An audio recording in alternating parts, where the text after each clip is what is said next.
You're listening to Season 8 of Mobile Suit Breakdown, a weekly podcast covering the entirety of sci-fi mega franchise Mobile Suit Gundam, researching its influences, examining its themes, and discussing how each piece of the Gundam canon fits within the changing context in Japan and the world, from 1979 to today.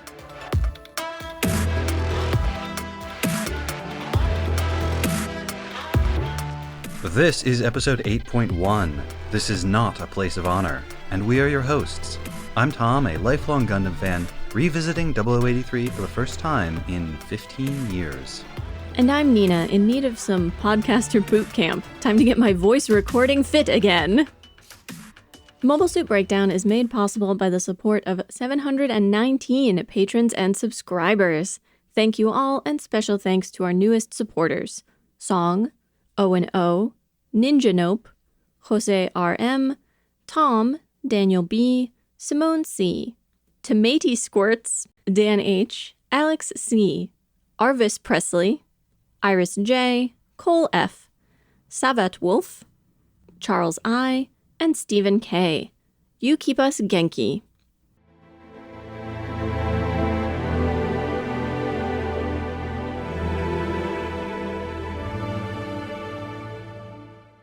Welcome. If you're just joining us, this is the 8th season of Mobile Suit Breakdown, and we are here to watch and discuss the direct-to-video miniseries 0083 Stardust Memory. The show consists of 13 episodes, originally released on Laserdisc and VHS over a 2-year period, from May 22, 1991 to September 24, 1992. Although hardcore fans and MSB listeners know that the series' official release was actually preceded by a special preview version of the first episode, sold in limited quantities from December 16, 1990, as part of a co-promotion with the movie Formula 91, better known as F91. 0083 entered production while work was still ongoing on F91, and the two works are intimately linked, sharing the honor of being the first Gundam works made for the new Heisei era in Japan, which had started in 1989 with the death of the old Showa Emperor Hirohito and the ascension of his son, the Heisei Emperor Akihito, to the Chrysanthemum throne. During F91's troubled production, Studio Sunrise dragooned animators from 0083, among other projects, for an emergency final sprint to get the movie finished in time, and a significant number of voice actors also crossed over.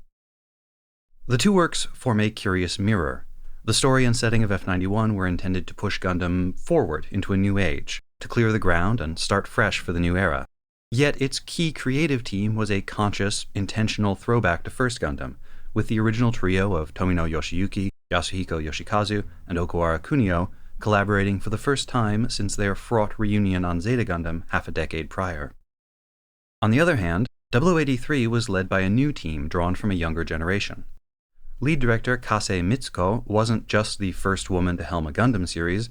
She joined the project with no prior experience on Gundam whatsoever.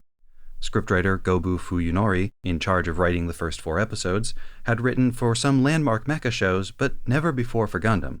The same is true for assistant director for the first episode, Watanabe Shinichiro, and sound director, Uragami Yasuo. A few folks on the staff were Gundam stalwarts, moving up into more rarefied positions. Kawamoto Toshihiro took on character design and the chief animation director title, after having worked his way steadily up from animation on First Gundam to key animation on Double Zeta, and then to animation director for 3 of War in the Pocket's 6 episodes. Ueda Masuo, a production assistant on First Gundam, now returns as the series producer. Masuo, by the way, is active on Twitter, where he has dropped some very juicy behind-the-scenes details about his time at Sunrise back in the day, and you love to see it.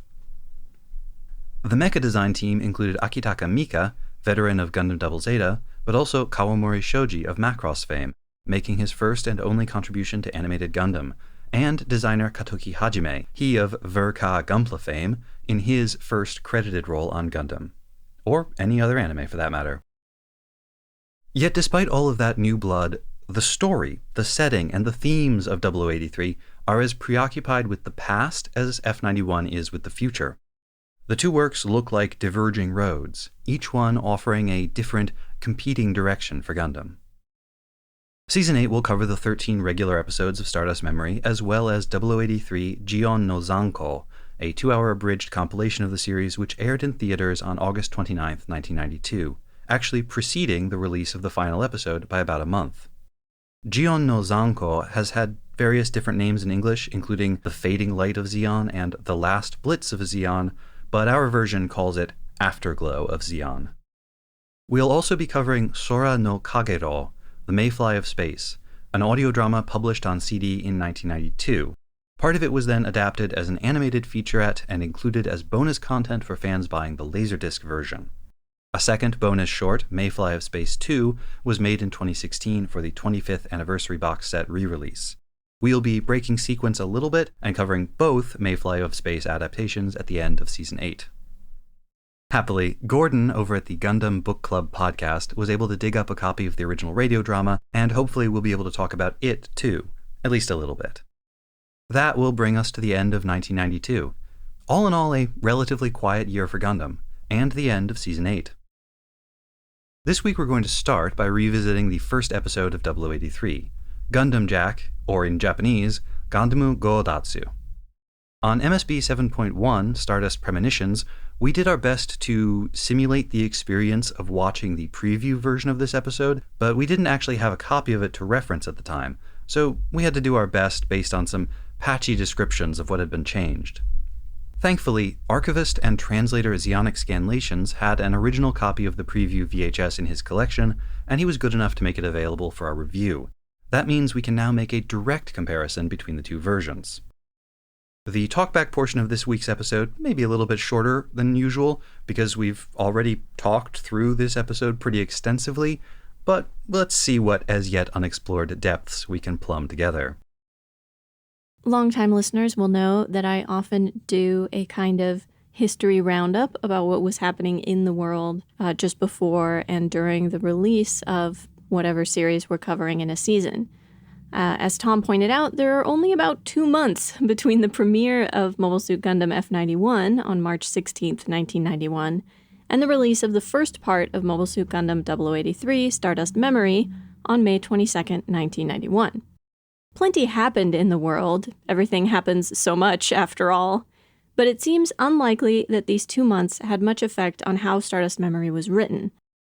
However, many processes that began in the months and years before, and that I covered last season, continued through these 2 months and on throughout the release of Stardust Memory. In particular, the dissolution of the Soviet Union and the end of the Cold War, and the international scrutiny of and attempts to disarm Iraq in the aftermath of the Gulf War, both of which I'm hoping to devote full research pieces to rather than trying to cover them lightning fast here. Plus, a high-profile death gives us an opportunity to talk about Japanese holdouts in World War II, and why was Stardust Memory released on Laserdisc 1 day before it was released on VHS? So you can look forward to those topics, and in the meantime, if you want a refresher on the history of the time, check out the history segment in Season 7, Episode 2, Dragon Ball G. The recap segment this week is also going to be nearly identical to the one from MSB 7.1, except for a small portion near the beginning. We're including it here as a refresher and for the benefit of any new listeners. And now, the recap for the release version of Episode 1 of Stardust Memory.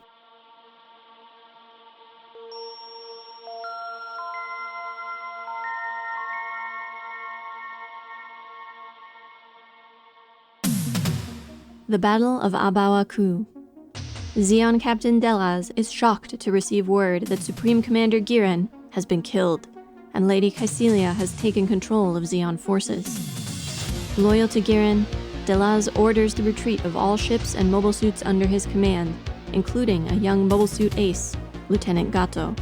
Though Gato would rather fight on than experience the shame of retreat or surrender, Delaz orders him to endure, promising that if they bide their time, they will regain Zeon's glory. Fighting back tears, the lieutenant agrees to retreat. The armistice is signed shortly after, bringing the 1-year war to an end. 3 years have passed. In desert ruins, a squad of Federation test pilots put a new, upgraded variant of the Jim mobile suit through its paces, in practice battle against 3 Zaku, repainted in Federation khaki. Zaku pilots Cole, Keith, and Kirks struggle to keep up with Second Lieutenant Allen in the new Jim-powered, and their commanding officer, Lieutenant South Burning, watches from a nearby monitoring station. Meanwhile, the new Federation carrier Albion, under command of Captain Synapse, passes over the vast underwater crater where the city of Sydney once stood, before Zeon's Operation British annihilated it. They are carrying special cargo, 2 new Gundam-type mobile suits developed by arms manufacturer Anaheim Electronics, and the young engineer who designed them, Nina Purpleton. Soldiers still loyal to Zeon hide among the sun-baked rock formations nearby, watching the Albion's approach. They have been expecting it, and its arrival is a trigger. Their leader, the silver-haired Commander Gato, signals the start of something called Operation Stardust. The Albion's arrival was also preceded by rumors about its cargo, and Torrington Base, the normally quiet Federation facility just north of Sydney Crater, hums with excitement as the shining descendant of the fabled White Base sets down in a cloud of dust. The test pilots are eager to put the new mobile suits through their paces, and Cole, the most mobile suit mad of them all, wants the first glimpse. With his friend Keith as a somewhat unwilling accomplice, he slips into the Albion's hangar. Both young men are in awe of the agile-looking Unit 1 and the hulking Unit 2, but Keith is more interested in the engineer. Nina arrives to shoo them away. Keith's flirting is more irritating than ingratiating, but it does give Cole cover to examine the mobile suits more closely, until Nina's mechanic friend, Maura, arrives. Most of the Albion's crew are space-noids, and the locals are happy to humor their fascination with Earth phenomena, including recommending the best sites to watch the sunset. Orville, one of the Anaheim technicians who came with the Gundams, leaves the base under that pretense. As soon as he is out of sight, he makes radio contact with the nearby Zeon remnants. While Orville rendezvous with his co-conspirators, Captain Synapse and Torrington Base's commanding general unlock the facility's cache of nuclear weapons.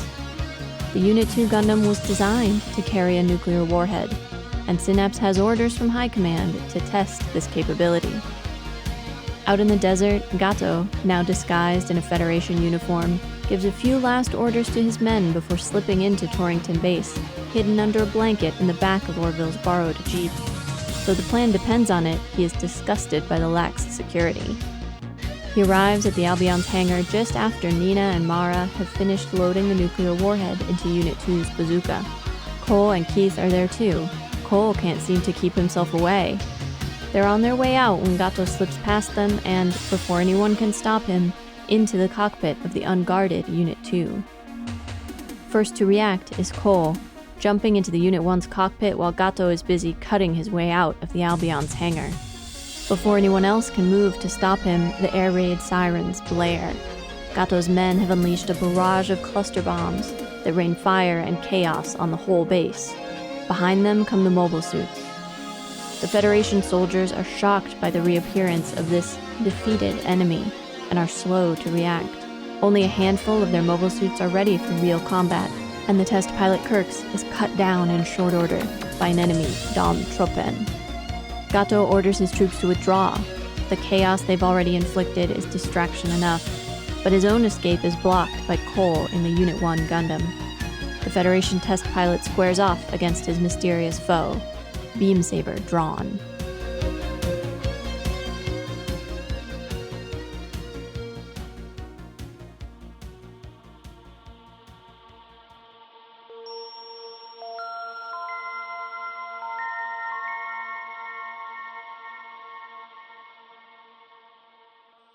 This is going to be a bit of a strange discussion for us because we're revisiting a episode that we covered not all that long ago, and technically this is a separate release with some very slightly different content, but we've done all of this before, so we're going to do our best not to repeat anything that we said last time.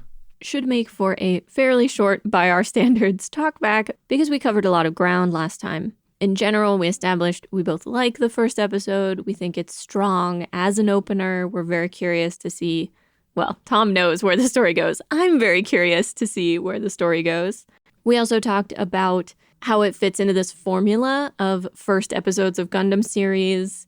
And because of that formula and because of a lot of other things about it that harken back to previous series, it It really feels like one for the fans.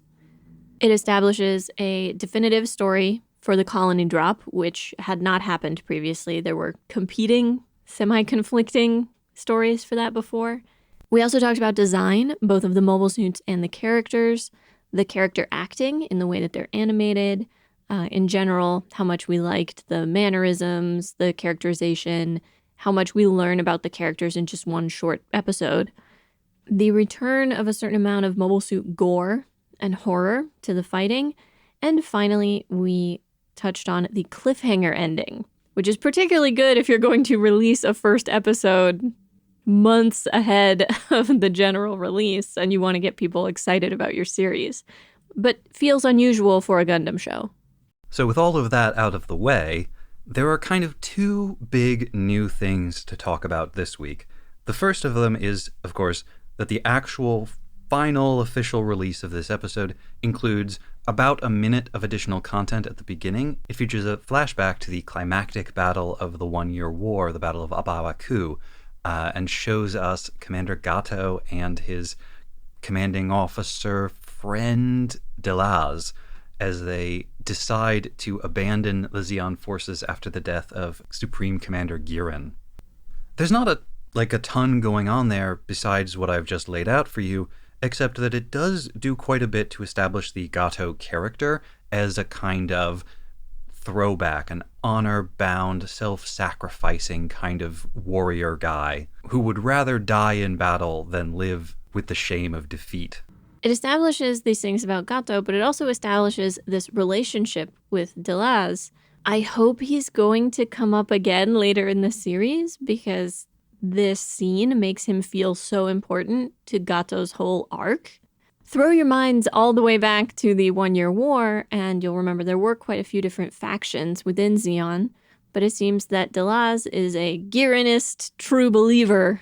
That itself is interesting. First Gundam itself mostly focused on the other factions.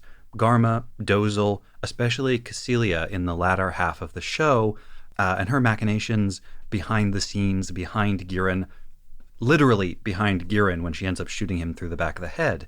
Whereas the two OVAs, both 0080 and now 0083, have given us examples of Giranists. Commander Killing from 0080 and now Delaz. That Delaz is the kind of person for whom the ideology, the mission, the dream, the goal is more important than this war is really striking because we don't see a ton of characters like that in these Gundam series. We see more of the self-sacrificing type who say, I want to go down with the ship. It's shameful to survive when my commanding officers are dead. Similar to Aramba Ral. Well, or even to Hammon, who is willing to die to get revenge. But Delaz says, more important even than the shame we feel, more important even than the disgrace of a retreat, is achieving the goal. And to achieve the goal, we have to live. This echoes a long tradition of revenge stories in Japanese literature going back to the medieval period. The most famous in English is the Chushingura, or the 47 Ronin, the story of these retainers who, according to the rules of honor after the death of their master, should have killed themselves, but instead went into hiding for years, plotted their revenge against the guy who was responsible, and then ultimately enacted that revenge. But that's only one example of a huge variety of these kinds of revenge stories. This scene also dramatically recontextualizes how we see Gato vis-a-vis this whole mission that he's on, because in the original preview version with no commanding officer established, we rather get the sense that Gato is running the show. Now it's much more natural to see Gato as merely one agent within a broad hierarchy, within a larger effort. Yeah, without the context of this scene, this could just be like a guerrilla attack, a small cell taking it upon themselves to act, versus what feels like part of a much larger plan. The other thing that really kind of moved me about Delaz is that he recognizes that Gato will feel ashamed to run away, and he basically takes that shame on himself. He says, I am your commanding officer. Not technically, but, close enough. I outrank you. Your commanding officer is probably dead, so... Yeah, your ship has been destroyed. The chain of command is broken. But I'm ordering you to endure. I am ordering you to entrust all of this to me. You don't have to feel ashamed because you are acting under orders. You had to obey when I told you to do this. Any shame associated with these actions is mine. I think it's quite common for people actually to ship the two of them. That this warrior bond that the two of them share is similar to the mixed romantic and feudal relationships that existed between warriors so frequently during the Japanese Middle Ages, the Sengoku Jidai, and those periods. You add in the drama of it all, Gato's tears of frustration. And it's so clear that Delaz cares for him. And Gato must care for and respect Delaz in return, or he would never have accepted this. One other tiny detail that this scene helps us establish. At the end of the 1-Year War, Gato was a lieutenant. At the beginning of what might be a new war, what rank does he have on his uniform when he goes to steal this Gundam? Why, it's a lieutenant's rank. So he is, in effect, picking up exactly where he left off. That's brilliant. Isn't that cool? Yeah. I had never put that together before. I'm going to need to continue thinking about that. There are two other things I want to note about this opening scene. They don't show you very much of the battle, but they do convey some things really, really well in the visuals. That when Gato first appears on the battlefield, he is piloting a Gelgoog, and it's in unique colors. He is, by this point, well established as an ace already.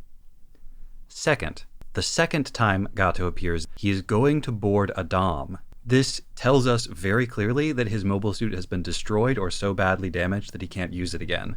And he's getting ready to go out in the next available mobile suit. I know it's a prototype Rick Dom too, but don't at me. We could just call them all Gundams and save a lot of time. He's getting ready to board a Transformer.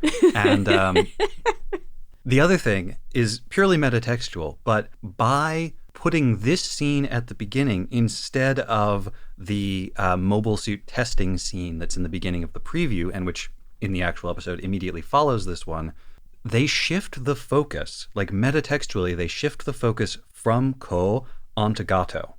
Adding the scene and putting it first makes Gato and arguably the main character. Right. If they didn't want to have that effect, they could easily have had this be a flashback that Gato has later in the episode, or even in a future episode. One other nice piece of kind of framing, because the events of the episode take place so close to the site of Operation British, the colony drop on Sydney, we have the return of Zeon at the site of one of their most notorious actions of the war. Probably the most notorious action they took in the war. So there's a symbolic element to returning here, in addition to the convenience of, there's a base, and there's some new mobile suits and nukes. Right. For the Zeon remnants, this is starting their counterattack, basically at ground zero of where the war began in the first place. There's also some parallelism here, and this would be a research topic probably, but to the extent that the colony drop is like an atomic bomb, the kind of discomfort / irony of them storing nuclear bombs at the site of a horrible quote-unquote bombing is like tension over U.S. bases in Japan and whether or not they can store nukes there. From a purely practical perspective, it actually makes a lot of sense. If you're doing long-term storage of nuclear weapons, which seems to be the point of this Torrington base, you probably want them to be somewhere pretty far away from anything else. And out here in the wastelands of what used to be the area around Sydney, it's pretty desolate. Their flyover in the Albion also evokes the history of nuclear testing in the South Pacific more broadly. The fact that they are flying in over the ocean and talking about these horrible military acts and these huge explosions. And in the post-war period, there was a massive amount of nuclear testing all over the South Pacific. The portrayal felt connected to me. Yeah, I think I know what you mean. I was struck during that scene on this watch through by the way Captain Synapse says, "This is the price of war, but the cost is too high," or something along those lines. And what struck me about it is that that feels like a line you can only say if you're on the winning side. Because for those Zeon remnants, they feel like they could pay any price. They could cause any amount of destruction if it would retroactively win this war. But would the feelings be different? Like, obviously, it's very easy for the winning side to say that the losing side's actions were unjustified. It becomes a lot more complicated for those people to have those conversations when the horrible thing was done by the winners. You know, would he be saying that it was too high a price to pay if it had won the Federation the war? Any discussion of war crimes, of actions in war that should or should not be permissible, is often complicated by the feelings of the winners and losers and their relative positions after the fact. In First Gundam, there was that whole colony of people who were forcibly displaced so that Gihren could build his really big space gun. And the space gun didn't win the war for Zeon. They did all of that and they still lost. So how much resentment do the people who once lived in that colony feel now about what they were forced to endure for the sake of defeat? Right. For people like Gato and Delaz, I kind of wonder if the desperate clinging to the desire for revenge, for the desire to restart the war, fight it again, and win this time, doesn't come from that same source of resentment, this feeling that they did so much, suffered so much, endured and committed so many atrocities that to then lose is unacceptable. The only thing they can do is go back to the fight, suffer more, commit more, and win to retroactively justify everything. You're effectively describing a sunk cost fallacy. But yeah, I've already done so many bad things. What's one more? Maybe sunk cost fallacy is the name of that submarine they use. That would be a good submarine name. No, they actually call the submarine the Yukon. Yukon is a classification. All right, well, the fact that they call it a U anything, again, very firm indications in this first episode that we are talking about World War II again, everyone. Point of note, in the subtitles for this episode, it is the U-Con, C-O-N. The name of this submarine has been translated or transliterated in different ways at different times. Did some of them call it Yukon, like the Yukon Territory? Yes, some of them call it Yukon, like the region in Canada, and then some of them call it Jukon, or Yukon with a J. Huh. Yeah. Yeah. The inconsistency in these is fascinating and makes it difficult to say, like, oh yeah, they're definitely likening this to a U-boat. Okay, but then the code names are in German. Absolutely. In this context, it really does feel like they're likening it to a U-boat. Gato's code name is Walfish, which is whale. The blue-haired Orville's code name is Blauengel, Blue Angel. Which, fascinatingly, is a 1930 Marlene Dietrich movie and was the first feature-length German full talkie. Ooh. And is also a story about a kind of hapless man who falls in love with a cabaret dancer, and it ruins his life. Well, we'll see how Orville does in the next few episodes. I mean, to be fair to the movie, dude's life was not that great to start with. He was a teacher who none of his students respected. And goes on to be even more of a clown and then to die. Yeesh. Grim. It's supposed to be a comedy. You introduced this section by mentioning framing, and for a second there, I thought you were going to talk about the aspect ratio of the two different versions. Oh, no. Do the youths even know about aspect ratio? I assume they must.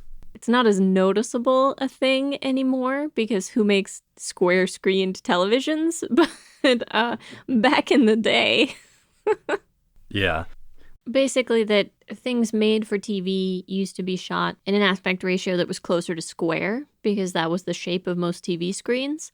And then when something had been shot in a more like cinematic format, they would either add black bars at the top and bottom to fill out the space on the screen, or they would just trim the sides out and you would lose parts of the frame both on the left and right in the modified version for TV. This film has been modified to fit your screen. Right. This was a warning that appeared at the beginning of every VHS. Most of them, anyhow. The question of what aspect ratio format to use for an OVA is an interesting question because it's never intended to be shown in a cinema. Mm-hmm. It's only ever for home video. Well, so we compared the two versions of this, the preview version and the what I'm calling like the final official version, but that's not actually a very good way to describe it. Compared them, I actually watched them side by side at one point, got them synced up so that I could tell what differences there were. And of course, the preview version was only ever released on VHS, and so we're watching that. I'm pretty sure the aspect ratio is actually the same as that on the Blu-ray, but the Blu-ray includes significantly more screen. It's sort of zoomed out, so there's bits along the edges that aren't in the VHS version. And I wanted to talk more generally about this because when it was made, this series, 0083, was made specifically for VHS and Laserdisc of the time and for TVs of the time. And so the ways in which it is made were calculated for that technology by people who were well familiar with it. And this has other effects as well, like the colors of the preview version, and I'm going to assume the colors of all the VHS copies of this show are noticeably different from those which appear in the Blu-ray. They're warmer, they're a bit washed out, but the level of contrast in them is significantly lower, which means that all of the shadows are a little less dark. I assume the televisions that we use now have much greater range of colors that they can show clearly and also much greater range of dark to light. If I remember correctly, old CRTs, you couldn't get black. You couldn't get part of the screen to be truly like black or even very close to it if the TV was on. What we have on the Blu-ray is probably, like, it's sharper, it looks gorgeous, but it's probably closer to what was actually drawn, but not what was intended to be seen. So there are a couple of interesting consequences to this. One is that, for example, Mora's hair looks a different color. In the VHS version, her hair looks quite reddish. In the Blu-ray, it's solidly brown. Another is that the starker shadowing stands out much more, sharp lines between the different colors, and it makes the scenes that happen later in the episode at night way darker than they are in the VHS, way harder to make out what's going on. That is one aspect of the visual design I noticed on this rewatch that we didn't talk about previously, which is the extreme contrast. Lots of deep, dark, sharp shadows and very bright, sharp highlights. Which is just not as much the case in the original. Partly you're going to get that anyway because they alternate between the darkness of night and the blistering Australian sun. But a lot of that extreme contrast is mellowed out in the VHS version. The VHS also features different music, different sound effects, and different voice reads by the cast. That's particularly interesting about the voice reads. One of the ones that stood out particularly to me is this one, when they're in the lunchroom and Ko approaches Nina. Here's the audio you'll hear on the Blu-ray version. ジムの方では3分の2も出てなかったけど、で、あの重装甲のやつは対核兵器用で、肩のバズーカは戦術核装備だろ？やっぱりそうか。いや、それを確かめたかったんだ。And here's what it sounds like in the preview. ジムの方では3分の2も出てなかったけど、で、あの重装甲のやつは対核兵器用で、肩のバズーカは戦術核装備だろ。やっぱりそうか。いや、それを確かめたかったんだ。In the preview, Ko sounds like he's whispering kind of conspiratorially. He sounds a little bit younger, he sounds a little bit less sure of himself, and he sounds a little bit less like socially oblivious. Mora also sounds quite different. Here's the Blu-ray version. デート？ああ、いいよ。私の指を離せないほど好きなら付き合うよ。夕焼けでもビールでも。And here's the preview version. デート？ああ、いいよ。私の指を離せないほど好きなら付き合うよ。夕焼けでもビールでも。The final version has her sounding a bit warmer, a bit deeper. And a little change in tone like that can pretty dramatically change how we perceive a character. And I've read that there was a re-recording between the preview version and the actual full official release.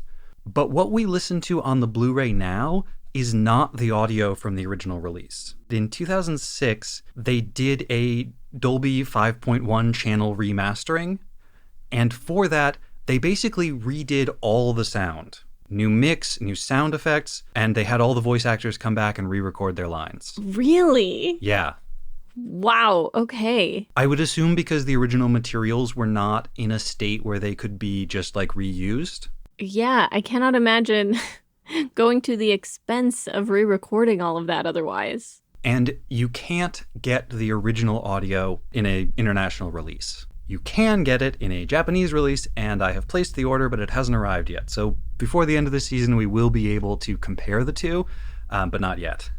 Partly the reason that they redid the music is because the original version contained some songs that were very similar to other songs, and for which permission had not been obtained. So a significant number of tracks had to be changed. They also updated the sound effects. And I think that was mostly a matter of like the sound effects from the original sound like early 1990s sound effects, and tastes change. So the sound effects from the remix sound like mid-2000s sound effects. To give you an example, here are some sound effects from the preview, which I'm going to assume are very similar to or the same as the ones from the actual release.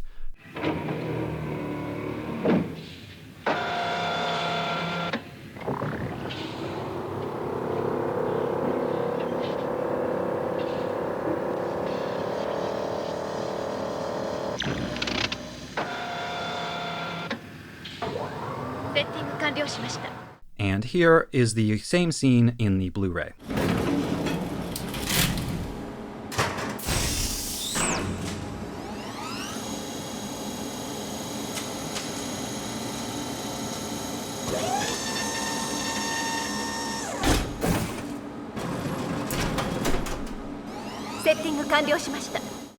There's a pretty noticeable difference between the two. Since I went into this episode knowing that we had already talked about like the important stuff, I decided to let myself off the chain and really focused in on incidental details, things in the background, stuff like that. Maybe not the most important things to talk about, but while we're here, it's fun. Let me point out a few of these. When we first meet Nina and Captain Synapse and the bridge crew of the Albion, whoever was drawing this scene took the opportunity to put a lot of little fun details in it. When Captain Synapse first walks in, we see Captain Pastorov is reading a small paper-bound book. It's written in Cyrillic, probably Russian.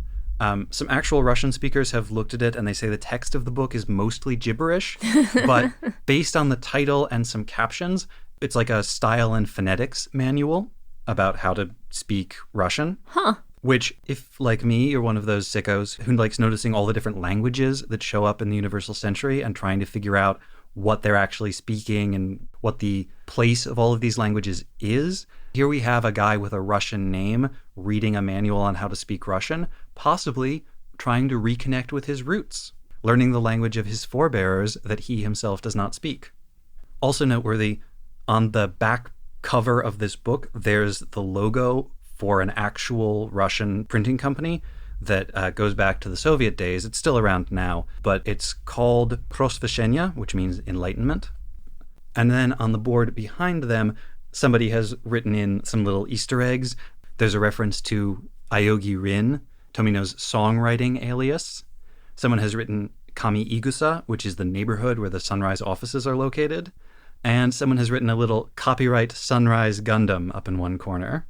Speaking of Nina, and we don't have an answer to this question, I just thought it was interesting. When they're all eating together in the cafeteria, or rather, when Nina and Moira first show up, the reaction of the test pilots is to not just stand, which would be a rather old-fashioned way of being polite to women, but they stand at attention. Even though Nina is not a Federation officer, she doesn't outrank them, technically speaking. Well, but maybe she does? It's unclear what relationship Anaheim and the Federation have in this circumstance and whether they're actually expected to stand at attention for her or not. Or are they just being polite?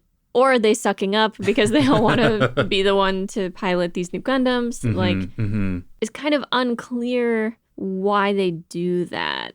There's a bit in the Starship Troopers novel that I remember quite well where the main character is briefly assigned to guarding this civilian contractor who has some special skills. And he actually talks about this because he talks about, like, look, if saluting this guy is going to make him happy, he's way more valuable to the war effort than I am. So whatever, I'll treat him like a general. And I figure that's probably the same vibe with Nina. Like, as a systems engineer working on Gundams for Anaheim Electronics, she is a very important person to these test pilots, and they're going to treat her with every possible respect. Now, that may also be in line with actual military practice. I don't know. But it totally makes sense to me. And it's the kind of small gesture that tells us how important Nina is without anybody needing to tell us how important Nina is. Yeah, she's an interesting one. I am excited to see more character development there. What role she plays in the rest of the series. I too am excited for more Nina. A thing that I have been saying every day for the past redacted number of years. Obviously not going to be confusing when I talk about Nina, because talking about myself in the third person would be ridiculous. But when all of you listeners start talking about Nina, and I'm not sure which one of us you're talking about, that is going to be confusing. That's actually already happened to me once on Twitter. Somebody made some comment about Gundam Nina that was, I guess, somewhat negative, and I thought it was about me, and I felt really sad. Oh, no. I don't even remember it now, but it was very funny once I figured out they were talking about a character and not me. We need to come up with a system to make it clear. What if we called her Nina G for Nina Gundam, and we'll call you Nina G for Nina... Ha ha ha. Redacted. I know I'm public about my name, but we don't have to say it.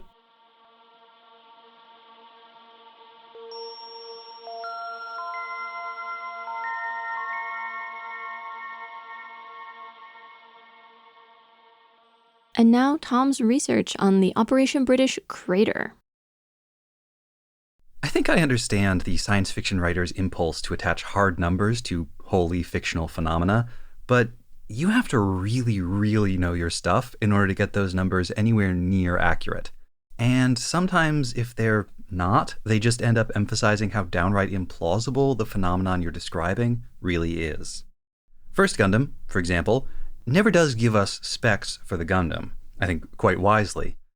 But dig into side materials with a mania for numbers, like databooks, gunpla manuals, and fan wikis, and you get claims that the Gundam itself is 18 meters tall and weighs between 43 and 60 metric tons under Earth gravity, which would make it more than twice the size and about half the weight of a modern American main battle tank. But we can chalk all of that up to advanced future materials science. But when Captain Synapse of the Albion describes the Operation British colony drop that annihilated Sydney as having delivered an impact roughly equivalent to 60,000 megatons and having created a crater 500 kilometers wide, he has made the dire mistake of speaking entirely within numbers and units that we can comprehend and compare.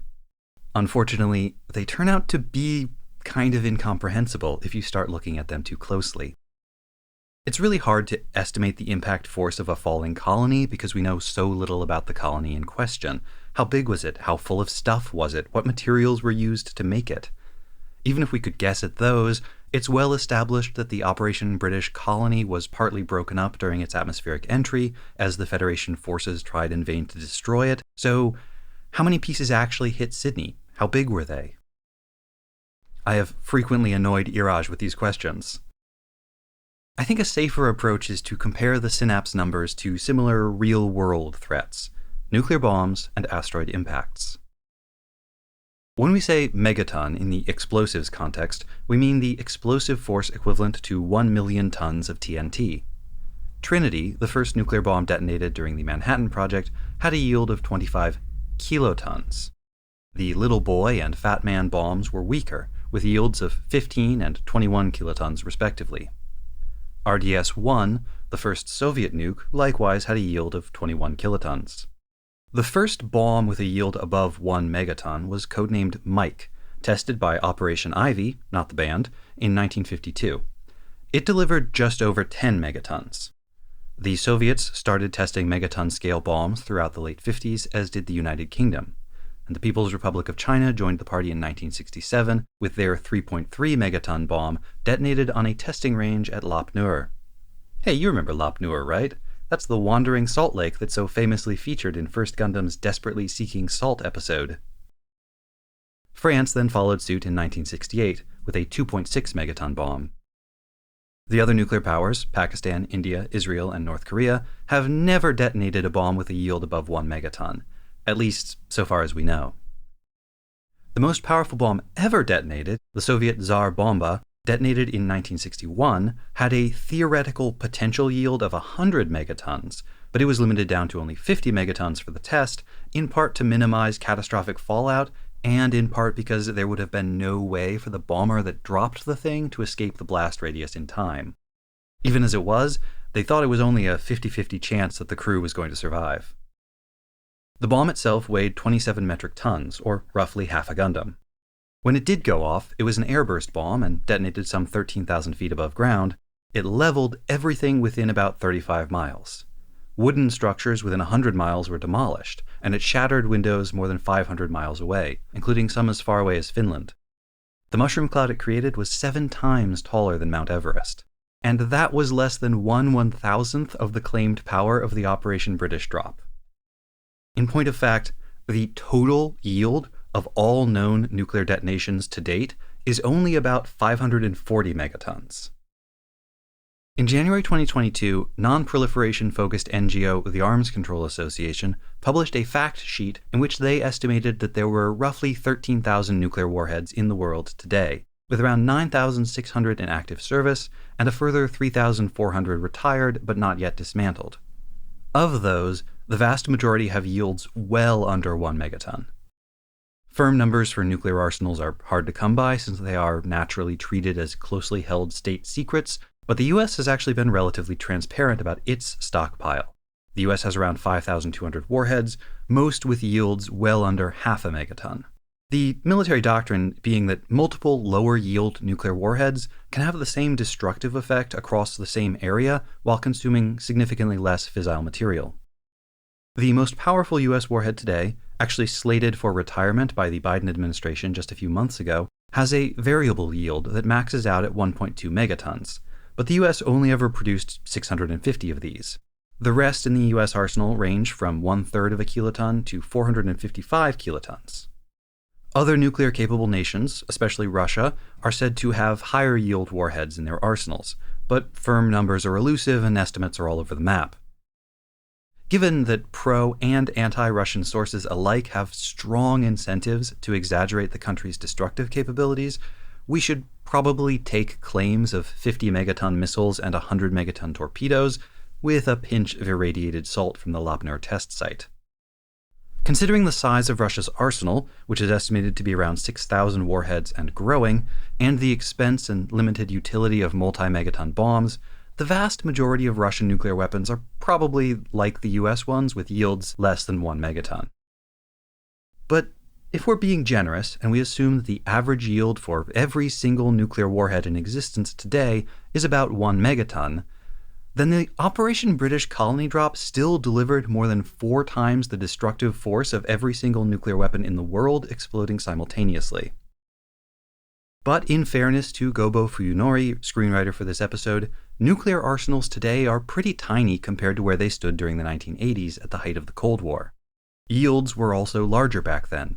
The US deployed a number of 25 megaton and 9 megaton bombs, and the Soviet Union had their own weapons on the same scale. In 1990, there were roughly 52,000 nuclear warheads, 11,000 in the US, 39,000 in the Soviet Union, and the balance divided among the other nuclear nations.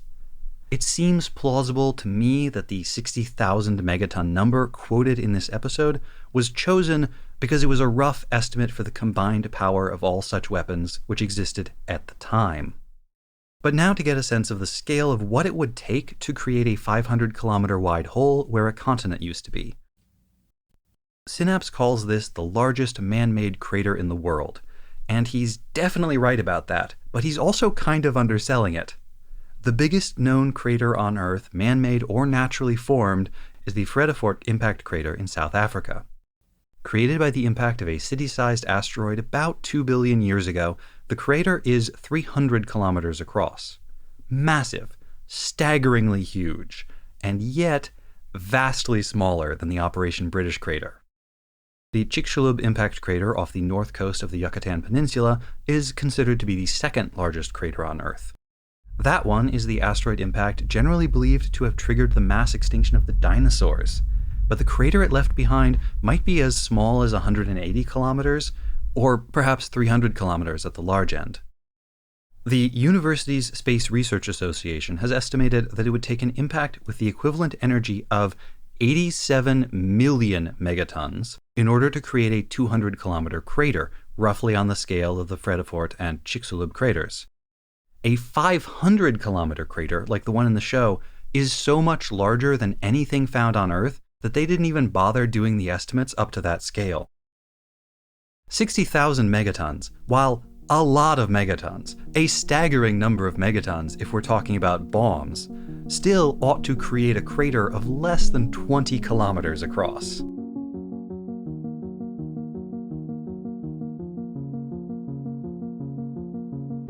Next time on episode 8.2, the danger is to the body and it can kill. We research and discuss Gundam 0083 Stardust Memory, episode 2, and A Burning Heart. My beautiful, sweet, innocent Gundams have never hurt anyone! Cracking up. Wait, why is there an eye catch in this? This is my emotional support mechanic. I'm the enemy, you idiot! Giant babies. What's she going to do? Glower at them? Will-o-wisps. Don't lose sight of the wind conditions. Wanderer above a sea of fog. And I'll get you next time, you meddling ensigns! The danger is still present in your time as it was in ours.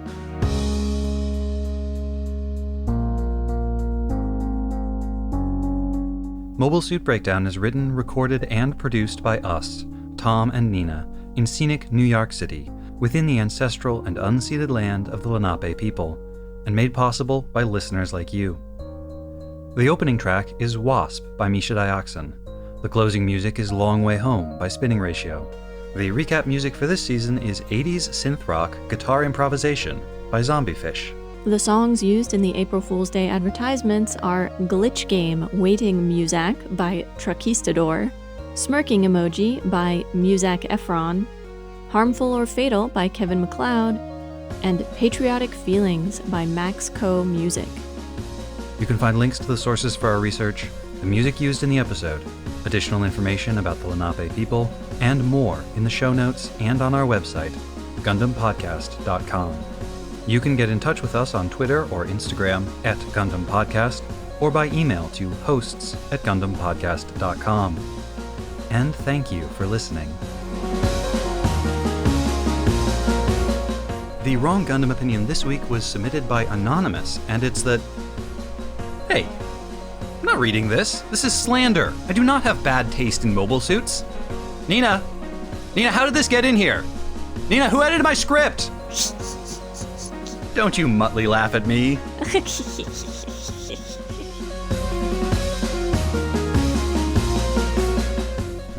What happened?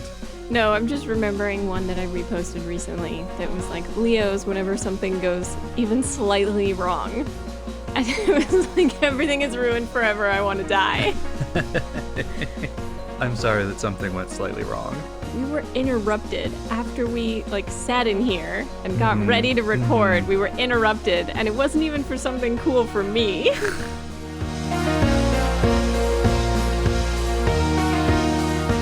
We agreed that I'm the head of HR. Terrible idea.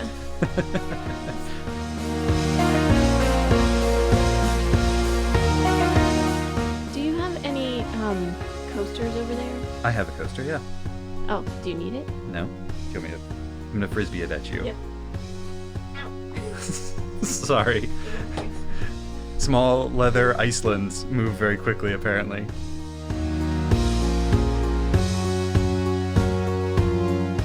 You did say it was a mystery, and I've actually been reading a lot of those recently. I'm something of an authority on the subject. And I think we're going to need a funny little Belgian man to figure out your migraines. Are you sure we don't need a weirdo with ADHD and his PTSD-stricken friend? We have those. They're in this room with us right now, Nina. I really think that you should, like, tweet or share or something your theory that Holmes actually has ADHD, because I love it. Ugh, I'm bored. I'm gonna lay on the couch and be grumpy and get high.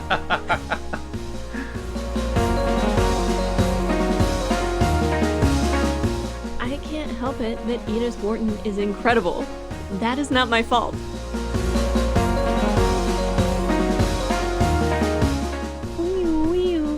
Sound effects. Once these go by, I'll introduce another, like, compare Yeah. sound effects. Little do they know, we don't actually live in New York. We're just really good at sound effects that make it sound like we live in New York. It's just me in the background going, wee-oo, wee-oo, wee-oo.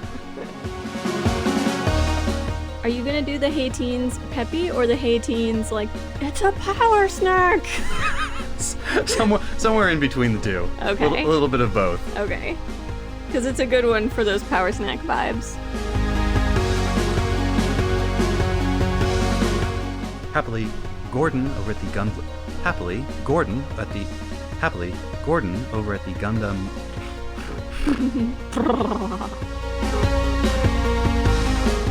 In your time, as it was in ours.